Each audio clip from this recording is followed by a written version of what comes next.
feeling. I was meant to win. I am down and willing, so I will find a way.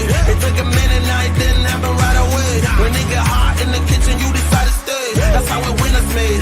Stick a fork in the hater on my dinner plate. I walk into the fire like it's just a bit of flame. I switch my style up, watch the money pile up. I'ma get rich or die trying. What's going on, everybody? Welcome to the Clyde So Media Podcast, where we are featuring the athletes of the 2024 Legends Masters CrossFit Games.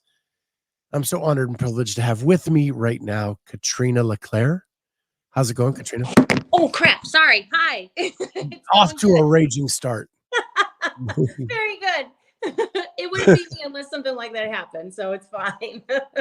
I am the biggest klutz in the world, so like when someone else does it, I'm like, whoo, wasn't me. Yeah. No, I feel you. I am too. It's okay. I for my profession, I used to do a lot of trainings and presentations. I've fallen off stages. I have so that is normally my MO. Yeah. Well, hopefully you didn't get hurt, but I guess it makes for pride. The funniest one ever was I was running to work one morning. It was super cold. There were marble steps up to my building. I tripped over the top step, did a full face plant glide, immediately hopped up because I'm a dude and I don't want anybody to see me. Yeah. And I look around, nobody's looking. I walk in and the security guard just watched it all on video and was laughing so hard. Of course. So yeah, that's usually me. So cool. Yeah.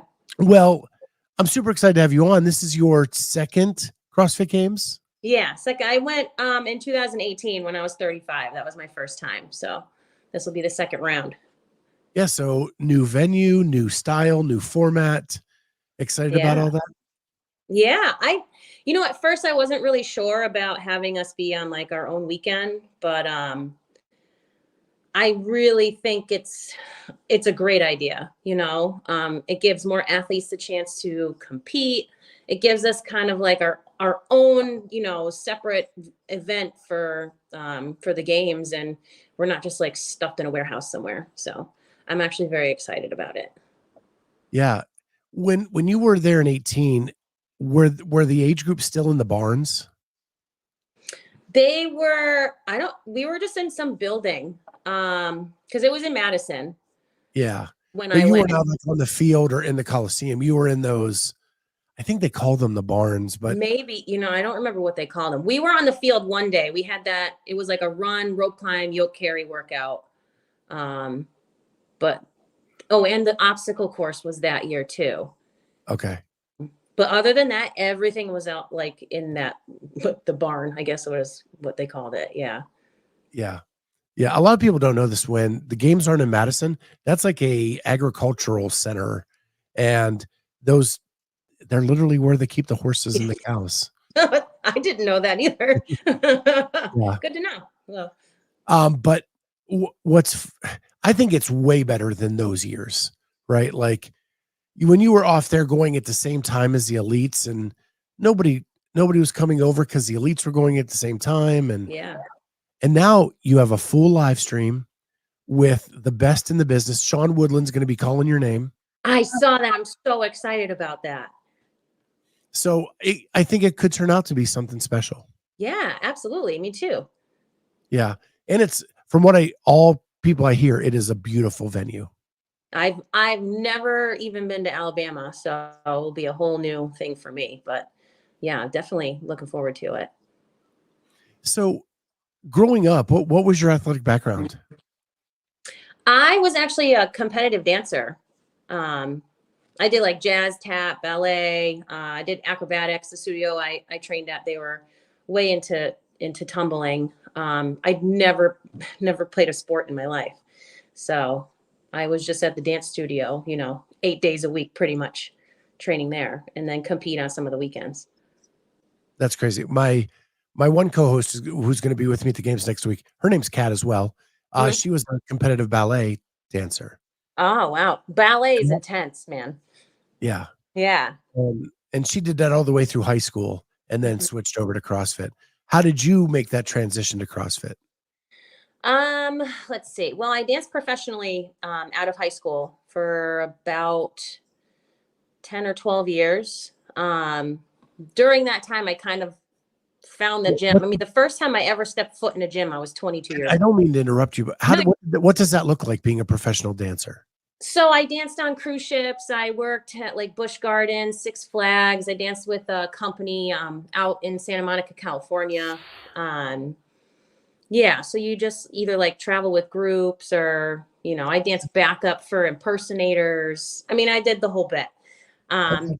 Was a magician's assistant for a little bit, so I popped out of boxes, got cut in half, did all that.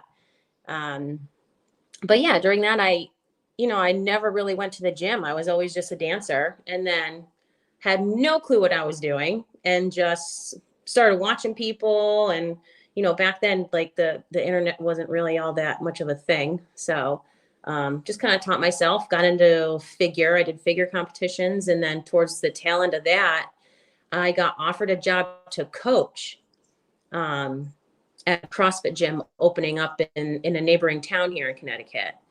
And I've said yes. I had no clue what CrossFit was, so I went and took a couple classes, absolutely fell in love with it. And then a few weeks later, signed up for my L1 and started coaching, and the rest is history. So you basically found it as a job. Yeah. I was in school for exercise science at the time because I wanted to be a personal trainer. And then just got this opportunity, and kind of the door opened and I walked right through. So no athletic background, but you're in exercise science. You get a job as a coach. When did you start doing the workouts? Before it opened, or like to dabble, or? Yeah. So, geez, we would just work out. So there was 3 of us. There was the owner, another guy that was going to be a coach, and we would do workouts together. We were opening the gym, so we had to like set everything up, put the floors down, paint, get all of the equipment in and everything. So we were doing workouts as we were working on the gym. And after we opened, I kind of shadowed for a little bit before I started coaching. And then in like our off hours, we would just train. And I think I started CrossFit in May, and then I did my first competition in August of the same year. And I just went RX. I was like, screw it. I don't know, we're just going to try this thing out, and it was great. I actually ended up like making it to the finals, but I couldn't do a muscle up. So I was just like sitting there looking at the rings, like, well, we're just going to swing around for a little bit and see what happens. So, have you always been a competitive person? Yeah. Oh, absolutely. Yeah. I have 2 others. I mean, I'm not for that, but is what? Is dance competitive? Yeah. Well, I mean, all through grade school, I competed. So we would do like 4 or 5 competitions a year, and there was like regional competitions, and then in the summertime, we would do nationals where you like go to wherever for a week and compete there. I'm actually the former Miss Acrobat of the United States, 2021 or 2001 rather. Yeah. When I was 18. So I was very competitive always. That's really cool. Yeah. So with all this, at some point you go military. Yeah, that was actually more recent because I'm crazy. I always wanted to be in the military in high school. Like I talked to a recruiter and I was like, I just want to jump out of planes. And then I just went a whole different direction. I started CrossFit and started training with a bunch of, first responders, military. There's a lot of those people in CrossFit gyms. And then when I was 37, I was like, it's getting time where I'm not going to ever be able to do this because they have an age limit. And so I just walked into a recruiter's office, talked to him, and signed my name on the dotted line and went.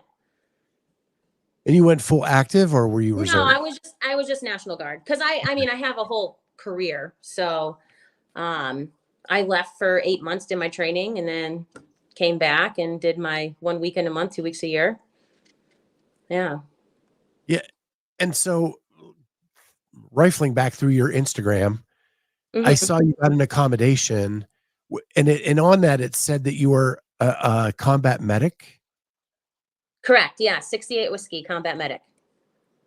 So how did you get into the medical end of this thing that it doesn't seem to come from coaching or dancing? Right. So let's rewind just a little bit. So after I got home from the games in 2018, I had started volunteering as a firefighter here in town. I was probably a volunteer for a couple years because, again, I did CrossFit with a bunch of firefighters, cops, military, and they were like, you would be really good at this job. You would probably really like it. You should try it. And so I was like, okay. And I ended up actually loving it and took a few tests. And when were the games? The end of August or beginning of August of 2018. And October 1st, I went to the fire academy and was there for 4 months and became a firefighter in New Britain, Connecticut. And so, you know, we're first responders as well. So we respond to medical calls. And I guess the transition was the easiest thing for me with the military because I had already, you know, had experience with medical. We're just EMR in the fire department. And so I had to get my EMT with the military, but it was a very, you know, smooth transition for me. And it just made sense because I already had the experience.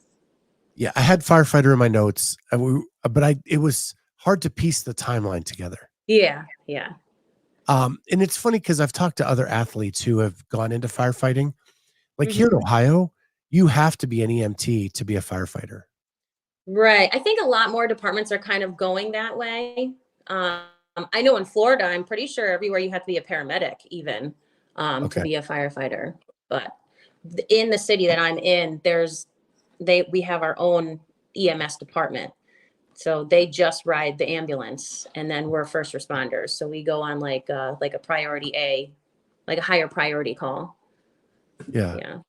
Mm-hmm. So you were working out with first responders. You did the volunteerism just as like an exploratory thing. And then you found out you loved it. Then that became your new career. Correct. Yeah. I was a full-time CrossFit coach for years. And I don't know, I just have this thing where like every few years I'm like, I need to do something new and need to reinvent myself and do something different, you know? And also looking, you know, you got to look about your future and retirement and all that and benefits, and getting old is tough. So it was just the right move for me. You know, I loved it. So why not try it out?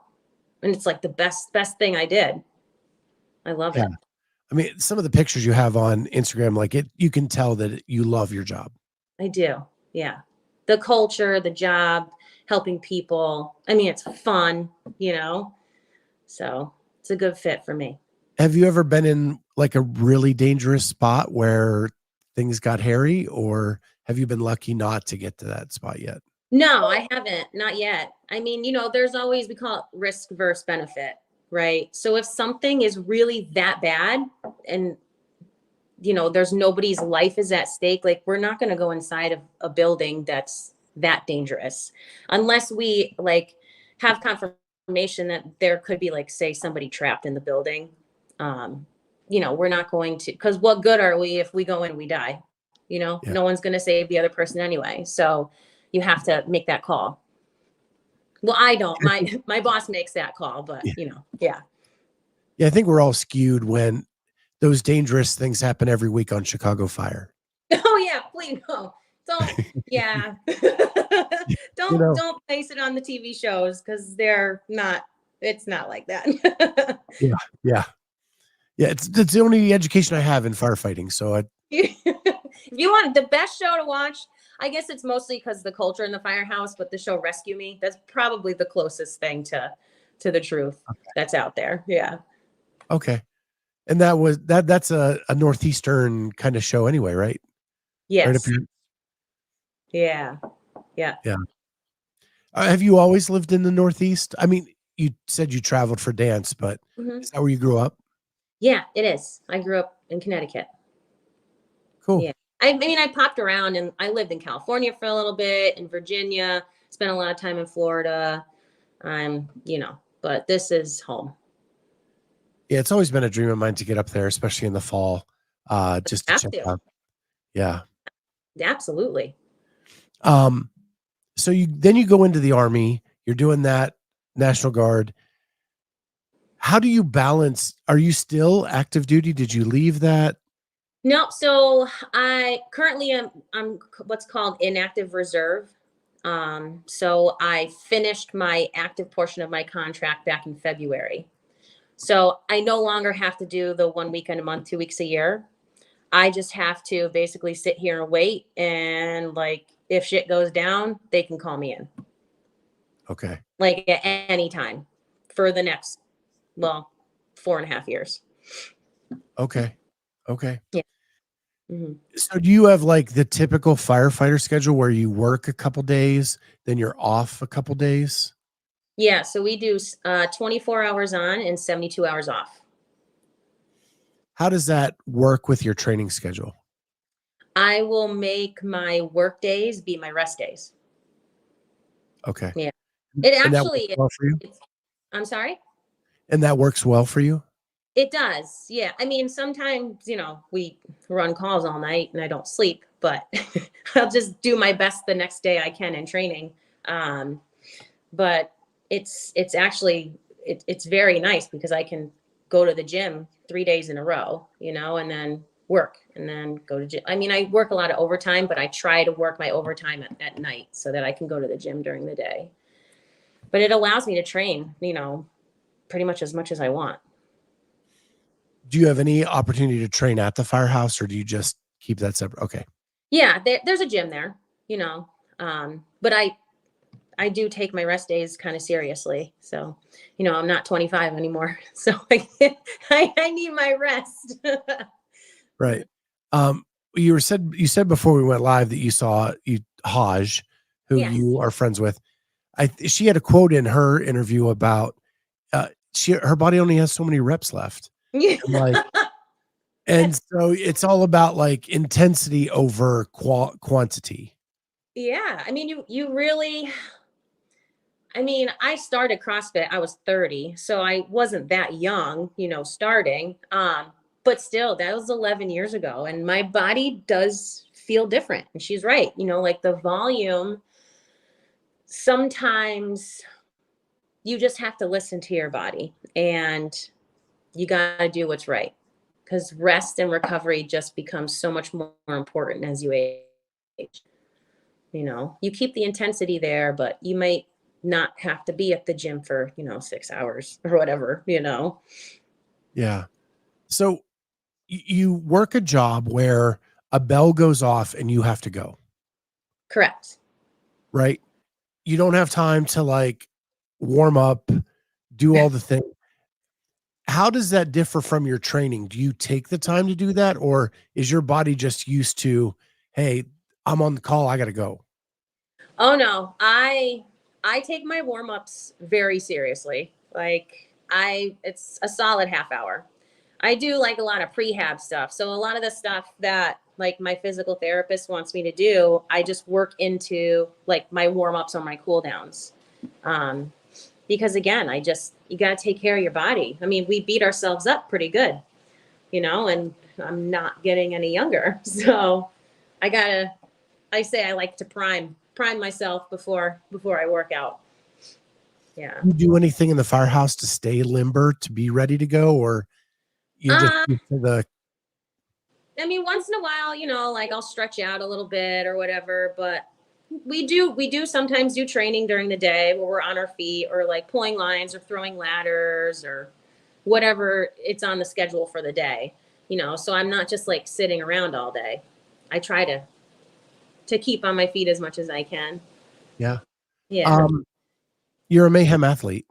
I am. Yes. Why Mayhem? They actually seeked me out. They sent me a message and offered me to do their programming to see if I liked it. And so it was a girl named Kelsey. She had messaged me on Instagram. And at first I was kind of like, this isn't real, you know, there's no way they're contacting little old me, you know? But I tried the programming. I loved it. I love just the whole idea of Mayhem and, what they do, what they stand for, their values on top of everything. You know, and having the programming be something I really enjoyed was just a no-brainer for me. And so, you know, I said, yeah, this is fantastic. And so now I work with them. They actually invited a bunch of us age group semifinalists down to Tennessee, and we did semifinals there. Yeah, I think I've interviewed almost all of you. Yeah. And so your name has come up a lot in these episodes. Oh, wow. With Brett Owsley, Ryan Redkey, Chris Anderson. Yeah, a lot. So you guys are great.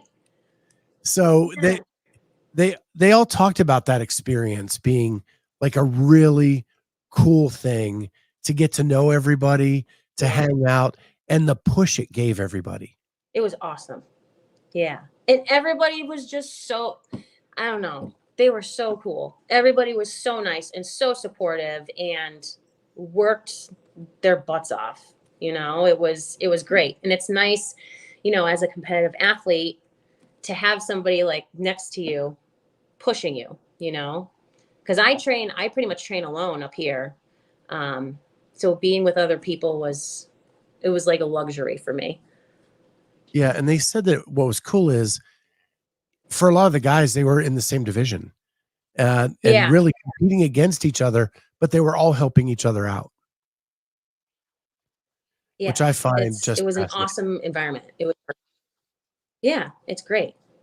The Masters division is like that. Like everybody's so supportive of each other. It's really, it's awesome. Yeah. I don't know if you've heard, we're doing a behind the scenes documentary at the Masters CrossFit Games. Okay. So Ellie Hiller and myself will be backstage chatting with everybody as it's all going on, in the corrals, in the warm-up area, just getting, you know, stories from all of that stuff. And that's what we want to highlight. We want to highlight the Masters community and how it's a little bit different. Yeah. That's so cool. That's awesome. So we're also going to have videographers out on the floor capturing, you know, the highlights of everything.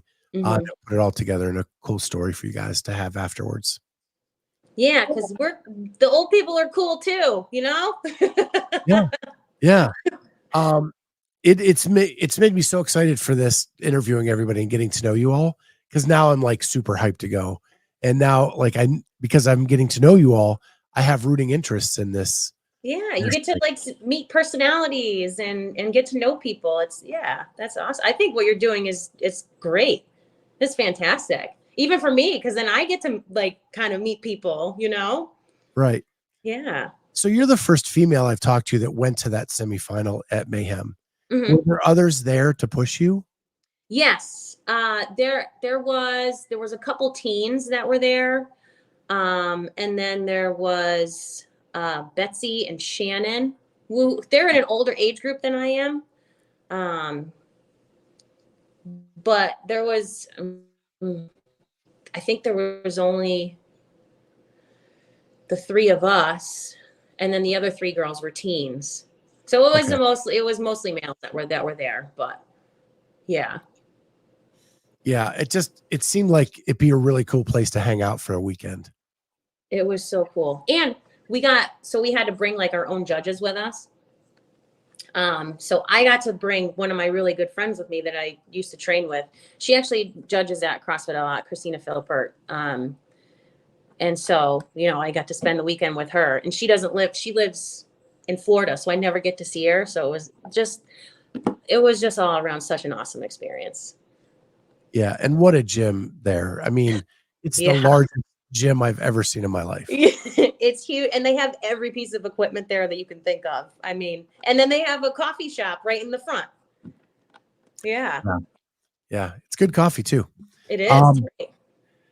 So here you are, you're going back. What are your expectations, or do you have any for the games? I just want to go crush a couple workouts, stay healthy, meet people, have fun. And I want to just finish all the workouts. You know, I took a lot of time off from training and now have found the time, you know, as of last year. And so I don't even know really what I was expecting through the whole open process. But just kind of kept snowballing. And I was like, all right, let's go, you know? So take it all in. My first year at the games, it was kind of like, it was a lot, you know? So I think I want to maybe slow down a little bit, take a breath, look around, take it all in, you know, because you earn your spot to go. Nobody can do that but you. You have to put in the work and you have to make it. So it just feels good. From looking at your stuff, my assumption would be that you love a barbell. I do. I like barbell. I love anything walking on my hands, handstand push-ups. I do. Yeah. Running is no running, please. So you'd like a nice couplet of handstand walk and a heavy barbell. Yeah, let's go. Let's do some hang power cleans and handstand walks. Maybe some rope climbs. I'm in. There you go. Yeah. I also noticed you just started working with CBG. I did, yes. My coach is Amanda Jeffries. She's awesome. I love them. She's actually going to be at the games this weekend, so she's out there doing that. But yeah, fantastic company, great people. I mean, I can't say enough good things about them. Concerted effort to dial it in before the games. Yes. Yeah. Yeah. If I'm going to do it, I'm going to go all in. You know, I might as well. And it holds me accountable. And it's like they don't, you know, they say they don't measure macros. I don't measure anything. I just look at my plate and make sure it's the right thing. And it's just so much easier than, you know, what I've done in the past. Yeah. Mm-hmm. You said you just kind of found training back again. I'm assuming with your busy life, that's been tough. Plans to keep going forward now that you've had the success this year and see what you can do with like a couple years of full on training? Yeah, that's the plan. Yeah. I wanted to get comfortable in my career, kind of get myself settled, know what I'm doing, you know, focus on that. And then I joined the Army. So I didn't do any CrossFit for like 8 months. Okay. So when I came home, I had to, you know, really kind of work hard to get back to where I was. But now that that's kind of opened up and I'm really set in my schedule and all that, I want to kind of hit it hard again. Yeah. You taking anybody with you to the games? My massage therapist, Jessa English, she's coming with me. She's staying in the house with me. So she's a good friend of mine too. So we'll have a great time. Yeah. Any other family friends able to go, or no? Just going to watch on the stream, wait for someone to call your name? Yeah. Yeah. It's hard for people to travel that far, you know, and take work off and everything. So that's fine. They can see me on YouTube or wherever it's going to be. Yeah, it's funny. I've talked to a couple athletes who live fairly close, and they're taking like hordes of people. That's awesome. Fill the stands up for us. Yeah. That's what I'm hoping for, because I hope it's a low barrier of entry to come watch you guys perform. Right, way cheaper than going to the games. Yeah, you guys are still phenomenal athletes, and still competitive even against the elites. I've seen some of scores that would stack up against the elite athletes going to the games. Yeah, these athletes are incredible. They really are. Yeah. Yeah. We want to fill those stands and get as many eyeballs on the YouTube as physically possible. Yes. Yeah. The more, the better for us. Yeah. Yeah. Well, Katrina, this has been a blast. You are a fascinating woman with so many cool details. I can't wait to meet you in person down there and get to chat with you backstage and let you be a part of this cool documentary. Yeah, thank you for this opportunity. This is great. What you're doing makes me very happy. It's awesome. Thank you. Well, thank you so much. Have a great rest of your Sunday. And it was so fun meeting you.